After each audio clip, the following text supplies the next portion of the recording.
So if you enjoyed this video and want to see more content like this on the channel, you can show your appreciation by clicking on the PayPal link in the description box, and you can donate any amount that you feel is equivalent to the value of this video. Also, leave us a thumbs up. It helps us get more views.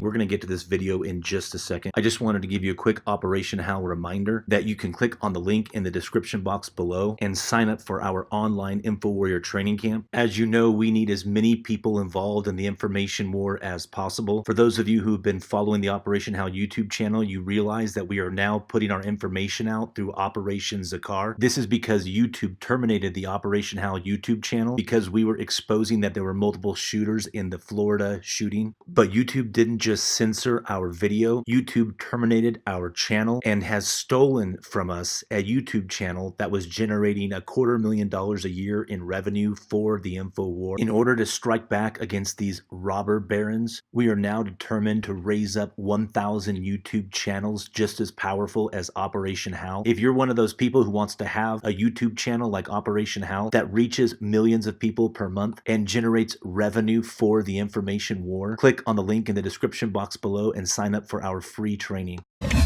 And no matter what comes of the FISA investigation, Democrats are hoping that Special Prosecutor Bob Mueller will find evidence of wrongdoing by the president. Republican strategist and Trump confidant Roger Stone joins us now to share what he believes Mueller is now investigating. Roger joins us from Miami. Roger, it's great to see you. These leaks keep coming out, don't they, of the Mueller investigation? And we'll get into a lot of it, but some of it is now seeming to focus on whether Donald Trump knew about those WikiLeaks hacks or the emails that WikiLeaks had of John Podesta and the DNC. And your name keeps popping up as a potential intermediary between, I guess, implied, the Trump campaign and Julian Assange. And I know you've been over this before, but this is all out there again today. Laura, this is an attempt by the handmaidens of the Democratic Party and the mainstream media to reinflate the deflated Russian collusion delusion. Let's be very clear. The truncated, doctored screenshot published by The Atlantic magazine actually proves that I had no advance knowledge of the source or content of the WikiLeaks disclosures regarding Hillary Clinton, and I never claimed that I did. Julian Assange himself has said Roger Stone merely retweeted and followed what I was saying and tweeting. Absolutely true. And to be absolutely clear, I never discussed the WikiLeaks disclosures regarding Hillary or John Podesta, which I also had no advanced knowledge of, with candidate Donald Trump before, during, or after the election. There's just literally nothing there. Now, all this material that was released today had been turned over to the House Intelligence Committee months ago, but this is an attempt to essentially reinflate a false narrative. But don't you also see a shift happening, Roger?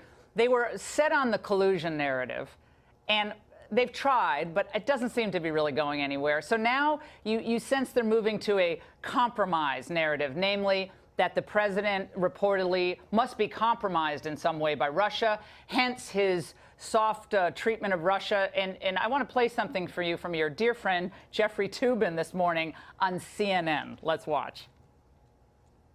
Why has Donald Trump been so favorable to Vladimir Putin? What is in it for him?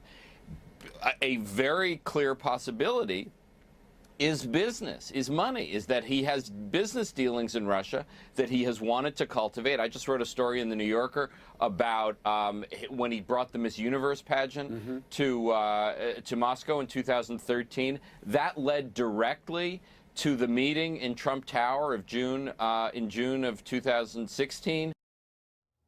So now, Roger, Miss Universe pageant is brought into the equation on the Mueller investigation. Thoughts there? I mean, aside from the rank speculation by Toobin. Look, first of all, if we're so pro-Putin, why is the president providing offensive weapons to the Ukrainians over the adamant objection of the Russians? Look, Donald Trump didn't want to go to war over Syria, and Hillary Clinton was promising the deep state an expansion of the proxy war there. If you look at Syria, Assad finances Hezbollah and Hamas, propped up by the Russians. On the other side, you have ISIS and 1,000 other radical groups. We have no friends here.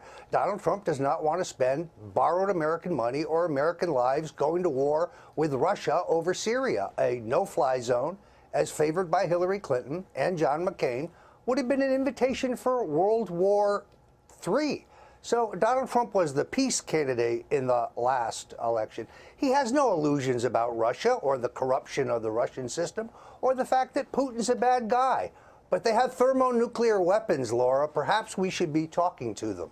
And the idea that Trump is somehow softer on the Russians than Obama was. I mean, Obama's big push was December 2016. Okay, we're going to kick, all these Russian officials out of the country. But they were trying to do the reset. They had the sweetheart deal with Bill Clinton, and while Hillary was Secretary of State, we did Uranium One. So I think the argument is clear that if anyone was soft on Russia, it was Obama. It wasn't Trump. It was Obama who was soft. Well, the mainstream media is absolutely right about the fact that there was a major party candidate whose top aides were in bed with the oligarchs around Vladimir Putin. There was one candidate whose foundation was taking millions of dollars from Russian interests. That would be Hillary Rodham Clinton. The Panama Papers, published in January of 2016, exposed the Podesta brothers' dealings, shady dealings in Russia, the gas deal, the uranium deal, the banking deal. This is all a matter of public record. So she was the candidate in bed with Putin, not Donald Trump. And by the way, Roger, I know you love this story. This just crossed by Axios.